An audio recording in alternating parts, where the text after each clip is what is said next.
जिसकी उत्पत्ति ही भगवान का नाम लेके हुई है। भारतीय जनता पार्टी की उत्पत्ति ही भगवान का नाम लेके हुई है।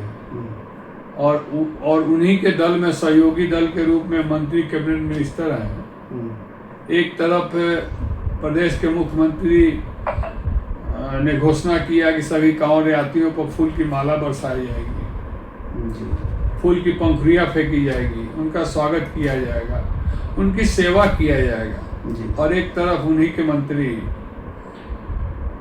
जो भाषा का इस्तेमाल कर रहे हैं, गंजेरी भंगेरी और क्या क्या बोल रहे हैं। आप देख रहे हैं काशी उजाला न्यूज। कांवड़ यात्रा प्रयागराज में निकल रहा था और डीजे बजाने को लेकर के हिंदू और मुस्लिम के बीच काफ़ी मारपीट हो गई है। उसी बात को लेकर के हम नेशनल इक्वल पार्टी के संयोजक एवं संस्थापक माननीय शशि प्रताप सिंह जी से बात करेंगे कि इसका निस्तारण कैसे हो। बहुत बहुत धन्यवाद सर, आप हमारे चैनल पे आए। जी बहुत बहुत शुक्रिया आपको। देखिए ऐसा है कि सावन के महीने में बाबा के भक्तजन लखनऊ से बनारस, बनारस से इलाहाबाद और देश के कई कोने में बाबा भोलेनाथ जिस रूप में नाचते गाते हुए जाते थे जी, उसी तरह बाबा के भक्तजन भी नाचते गाते हुए जाते हैं। और सरकार के तरफ से इसकी खुली छूट है कि आप कांवड़ यात्रा निकालते हैं तो आप नाचते गाते झूमते हुए बाबा के भक्ति में लीन होकर जा सकते हैं। उसी में कोई डीजे बजाता है, कोई जैसे हो हर हर महादेव, हर हर बम बम भोले बोलते हुए चिल्लाते हुए जाता है। अब जो घटना इलाहाबाद रोड पे हुई है या इलाहाबाद में हुई है, नमाज का समय चल रहा था, जुम्मा की नमाज। हाँ जुम्मे की नमाज, कल जुम्मे की नमाज थी, 2 बजे के आसपास, 1-2 बजे होता है। तो शासन प्रशासन को वहाँ पर रहना चाहिए था कि जहाँ जहाँ रोड के किनारे मस्जिद है जी, वहाँ वहाँ जुम्मे के नमाज के समय शासन प्रशासन की ड्यूटी है कि वहाँ पर रहें, मुस्तैद रहें। और अगर कि दोनों तरफ से आपत्ति होती है, क्योंकि स्वाभाविक रूप से जुम्मे के नमाज के समय माइक के द्वारा जुम्मे का नमाज पढ़ा जाता है तो डिस्टर्बेंस हो सकता है। तो उसमें अगर वहाँ मारपीट हुई है जैसा आप कह रहे हैं सर, डीजे बजाने को लेकर के हुआ है। जो मुस्लिम पक्ष का थे वहाँ के थे वो बोले कि जो आप डीजे बजा रहे हैं उसका वॉल्यूम कम कर दीजिए, जिससे कि हमारी जो जुम्मा की नमाज है हम उसको पढ़ सकें। इसी को लेकर के बवाल हुआ और कोई बात थी नहीं। देखिए ऐसा है ना कि जुम्मे की जब नमाज चलती है तो उस समय कोई भी मुसलमान भाई रोड पर नहीं रहता है, वो मस्जिद के अंदर होता है जी। और उसमें से कोई नमाज पढ़ते समय उठ कर नहीं आकर कहता है या कि आप डीजे का वॉल्यूम कम कर दीजिए, वो अपना नमाज पढ़ता रहता है। और जो कांवड़ यात्री बाबा के भक्त हैं वो अपना जाते हैं। वहाँ पुलिस प्रशासन को खुद रिक्वेस्ट करके जी, और वॉल्यूम को कम करा देना चाहिए था, या 100 मीटर का रास्ता तो बंद करा देना चाहिए था जी। तो यहाँ प्रशासन की चूक है ना, जी, यहाँ जनता की चूक नहीं है। पूरे प्रदेश की जिम्मेदारी को सुरक्षा देने का काम और सुरक्षा पूर्वक ले चलने का, एक एक दिन बढ़ाने का काम वो सरकार की जिम्मेदारी है। हर समुदाय के लोग इस उत्तर प्रदेश में रहते हैं और स्वाभाविक है कि आप अत्यधिक साउंड में कोई भी चीज़ बजाएंगे तो वहाँ पुलिस प्रशासन को जाकर और उसको 10 मिनट के लिए बंद करा दिए होते। मुझे नहीं लगता कि 10 मिनट के लिए बंद कराए होते तो कोई ना मानता जी। तो यहाँ पर मुझे लगता है कि अगर यह घटना घटी है तो पुलिस की चूक है जी। और नहीं तो शरारती तत्व जो हैं इस तरह की घटना दुर्घटना करके और माहौल ख़राब करने का प्रयास भी करते रहते हैं, तो उसमें उनका भी रोल होगा। इसमें हम किसी एक पक्ष को यह कह दें कि उनकी गलती है, यह एक पक्ष दो पक्ष की बात नहीं है। बात यहाँ पर प्रशासन की है, जैसा कि प्रशासन ने बाद में हस्तक्षेप करके उसको शांत भी कराया है। कैबिनेट मंत्री ओम प्रकाश राजभर जी कहते हैं कि कांवड़ यात्रा वही लेके जाता है जो गजड़ी भंगड़ी के आता है, वही जाता है जो ट्रेनिंग लिया रहता है। ऐसा बात सही है? तो देखिए, कई बार इस तरह की भाषा का वो प्रयोग कर चुके हैं और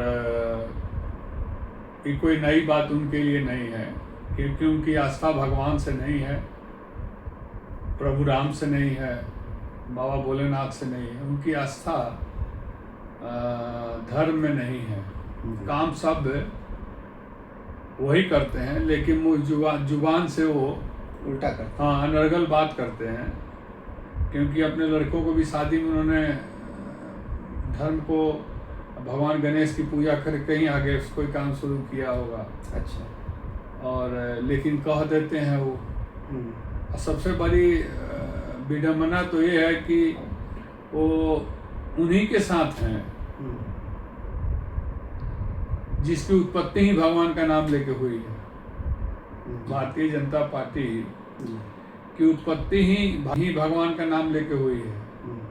और उन्हीं के दल में सहयोगी दल के रूप में मंत्री, कैबिनेट मिनिस्टर हैं। एक तरफ प्रदेश के मुख्यमंत्री ने घोषणा किया कि सभी कांवड़ यात्रियों पर फूल की माला बरसाई जाएगी, फूल की पंखुड़ियाँ फेंकी जाएगी, उनका स्वागत किया जाएगा, उनकी सेवा किया जाएगा। और एक तरफ उन्हीं के मंत्री जो भाषा का इस्तेमाल कर रहे हैं, गंजेरी भंगेरी और क्या क्या बोल रहे हैं। तो ये दोनों विषय जो है उनकी अपनी विषय है। ये भारतीय जनता पार्टी की विषय है, क्योंकि भारतीय जनता पार्टी के ट्रिपल इंजन की सरकार है। एक दिल्ली में है, एक लखनऊ में है, एक बनारस में है। तो अब ट्रिपल इंजन की सरकार में हर तरह के लोग हैं। एक फूल बरसाता है और एक उस फूल बरसाने वाले को गाली देता है। और जो बाबा के यहाँ दर्शन करने के लिए 100-200 किलोमीटर दूर से आते हैं, उन पर अभद्र टिप्पणी करता है। तो ये मामला उन लोगों का है। इस मामले में हम लोगों को क्या बोलने की जरूरत है? उन लोगों के पास भी कान है और आँख है, उनके पास भी सोशल मीडिया है, उनके पास भी मोबाइल के माध्यम से सारी सूचनाएं जा रही हैं जी।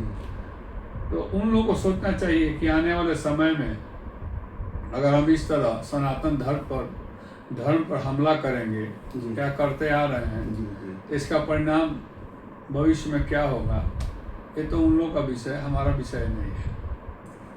इटावा में अखिलेश यादव जी केदारनाथ मंदिर जैसा मंदिर बनवा रहे हैं, उसी को लेकर के जो ब्राह्मण हैं, जो मानने जानने वाले हैं, उसी को लेकर के विवाद खड़ा कर दिए हैं। यहाँ तक कि उत्तर प्रदेश के जो पर्यटक मंत्री हैं जयवीर सिंह, उन्होंने कहा है कि अगर ऐसा मंदिर अगर बनता है उसी को लेकर के हम बवाल करेंगे पूरे उत्तर प्रदेश में, हम बनने नहीं देंगे। इसी के लेकर के पूरे उत्तर प्रदेश में बवाल मच गया है। इस पर आप क्या कहेंगे? देखिए, जो भी लोग इस तरह की भाषा का प्रयोग कर रहे हैं उनसे मैं पूछना चाहता हूँ कि प्रभु श्री राम जी की मंदिर बनी अयोध्या में और उसमें प्रभु श्री राम जी की मूर्ति स्थापित हुई, तो हूबहू प्रतिमा क्यों बाजारों में बिक रहा है? हूबहू फोटो क्यों बाजारों में बिक रहा है? हूबहू मूर्ति लोग घर में क्यों लगा रहे हैं? हूबहू लोग बड़े बड़े पोस्टर पर भगवान प्रभु श्री राम की फोटो क्यों लगा रहे हैं, उनकी पूजा क्यों कर रहे हैं? ये मतलब कि दिमागी रूप से अस्वस्थ लोगों की बात है कि कोई व्यक्ति धर्म और धार्मिक और सनातन के लिए अगर वो मंदिर बनवा रहा है, तो चाहे केदारनाथ का मंदिर हो, चाहे बद्रीनाथ का मंदिर हो, चाहे काशी का मंदिर हो, आपको मालूम नहीं होगा, उनसे कह दीजिएगा अपने चैनल के माध्यम से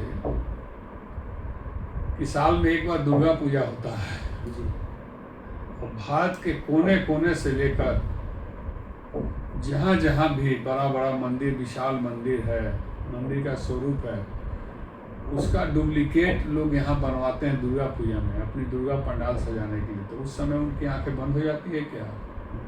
उसमें भी तो पूजा होता है जी।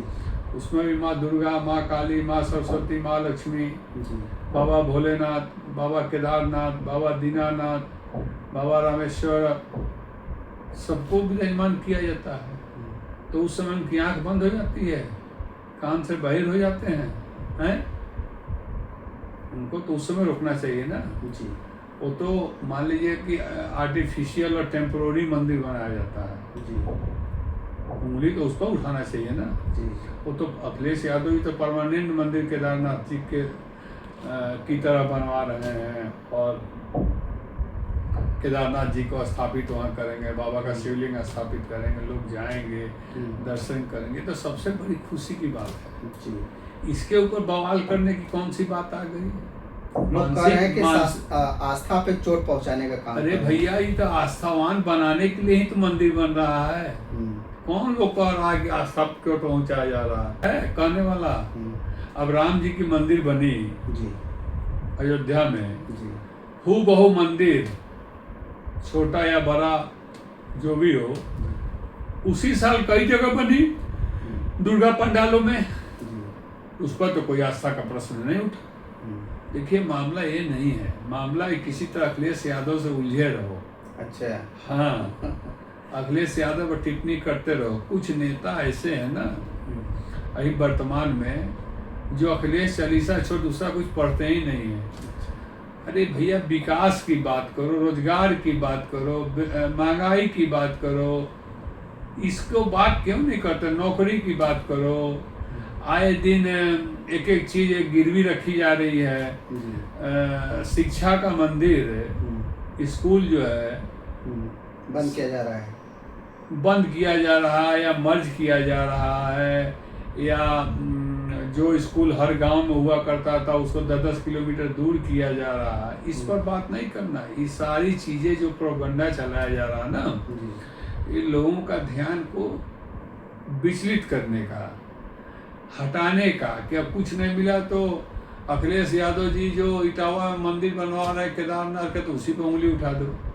कहाँ रहता है? जैसे सुतर रहा का, वो तो मंदिर बन के तैयार हो गई, लोग पूजा कर लगल, लाखों लाख लोग डेली वहाँ जल ढारने जा रहे हैं। माननीय अखिलेश यादव जी पूरे परिवार के साथ वहाँ जल ढारने गए हैं, और वो मंदिर अखिलेश यादव जी का नेतृत्व है, लेकिन चंदा हम लोग जैसे व्यक्ति 500 से लेके 5-5 लाख रुपए तक, 4 लाख, 2-2 लाख, 1-1 लाख, 2-2 हज़ार रुपये दे के मंदिर वो बनवाया जा रहा है। और तो और माननीय अखिलेश यादव जी पूरे घोषणा कर देना कि हर जिले में हम मंदिर बनवाएंगे, तो भी लोग उनको मदद करेगा, सहयोग करेगा, चंदा करेगा। और जो भी गली गली में मंदिर है, हमारे भरवाई में मंदिर है, शिवपुर में मंदिर है, अर्दली बाजार में मंदिर है, कहाँ नहीं मंदिर है, रामेश्वर में मंदिर है। मंदिर बनाने के लिए कोई बनवा रहा है। देखिए, ऐसा है ना कि जो पर्यटन मंत्री जी को लोग धीरे धीरे भूल रहे थे। अच्छा। हाँ, तुमको याद दिलाने के लिए तो पर्यटन मंत्री जी ने सोचा कि अब ऐसा करो, अखिलेश चालीसा पढ़ लो, लोग जान जाएंगे कि हमारा ही ना, हम ही हैं पर्यटन मंत्री। अच्छा। पर्यटन मंत्री कौन है? उत्तर प्रदेश का जयवीर सिंह। जयवीर सिंह है। आप जाके पूछिए 100 लोगों से, तो 99.9 लोग नहीं बता पाएंगे कौन है पर्यटन मंत्री। यहाँ केवल मुख्यमंत्री को लोग जानते हैं कि यहाँ मुख्यमंत्री माननीय योगी आदित्यनाथ जी है, बाकी किसको कोई जानता है? देश के प्रधानमंत्री को छोड़कर और केंद्र में कौन कौन मंत्री कहाँ कहाँ है, कोई जानता है? नहीं जानता है। 1 मैन शो पार्टी है, समझे कि नहीं?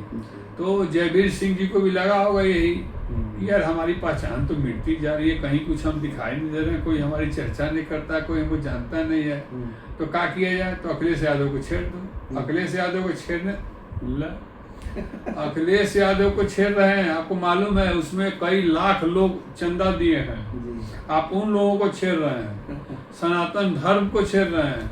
बाबा भोलेनाथ विराजमान है आज के डेट में वहाँ इटावा केदारनाथ मंदिर में, तो आप उनको छेड़ रहे हैं। उनसे बचेंगे आप छेड़ कर? नहीं बचेंगे। बाबा अगर आंख खोल दिए तीसरा ना तो काम खत्म हो जाएगा। उनका पर्यटन मंत्रालय जो है ना वो खत्म हो जाएगा कि। तो ये सब देखिए ओछी मानसिकता, ओछी सोच और सस्ती लोकप्रियता पाने के लिए और अपने आप को राजनीतिक समाज में जिंदा रखने के लिए इस तरह की उलूल जुलूल बातें लोग किया करते हैं। इसलिए मुझे लगता है कि इस पर बहुत चर्चा करने का कोई मतलब है नहीं। और इस सरकार में 2-4 गिने चुने मंत्री हैं जो उलूल जुलूल बयान का महारत हासिल किए हैं। समझ गए कि नहीं? हाँ, अब उसी में चाह रहे हैं कि हम उलूल जुलूल बयान दे के हम भी महारत हासिल कर लें। महारत नहीं हासिल कर, आप अपने पैर की जगह डाक खोद रहे हैं। जितने लोग इस सरकार में उलूल जुलूल बयान दिए हैं बाबा भोलेनाथ के नाम पर, मंदिर मस्जिद के नाम पर, उनके पैर के नीचे अपने आप जमीन धंसता जा रहा है, एक दिन जमीन में समाहित हो जाएंगे। धन्यवाद सर। अभी बातें हो रही थी माननीय शशि प्रताप सिंह जी से, आप इनके बातों से कितना सहमत हैं हमें कमेंट बॉक्स पर लिख करके जरूर बताइएगा।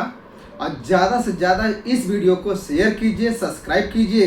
फिर मिलेंगे नए वीडियो के साथ, तब तक के लिए नमस्कार।